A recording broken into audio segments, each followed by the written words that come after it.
వాళ్ళు ఊరికే భయపడుతున్నారండి.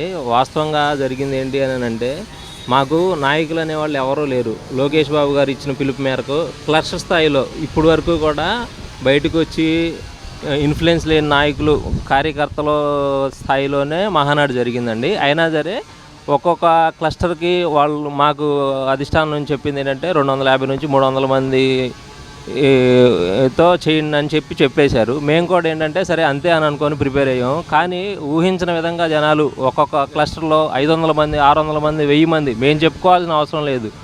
ఇప్పుడు మేము ప్రోగ్రామ్ చేసిన చోట సీసీ కెమెరాలు ఉన్నాయి, అన్నీ వీడియో రికార్డెడ్గా ఉన్నాయి. అందరూ మేము ఊహించిన దానికన్నా కూడా ఎక్కువగా అందరూ స్వచ్ఛందంగా మహానాడు అని తెలుసుకొని వచ్చేసారు. పబ్లిక్ అంతా బాగా గ్రాండ్ సక్సెస్ అయింది. దీన్ని చూసి వారవలేక వాళ్ళు దీని మీద బురద చల్లటమే కార్యక్రమంగా పెట్టుకొని ఊరికే అవాకులు చవాకులు పేలుతున్నారు. దానివల్ల వాళ్ళకేదో ఒరిగిద్ది అనుకుంటున్నారు.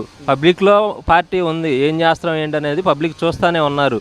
వాళ్ళ సర్టిఫికేట్స్ మాకు అవసరం లేదు. మేము అభివృద్ధి చేస్తున్నాము, జనాల్లో కనపడుతుంది అది.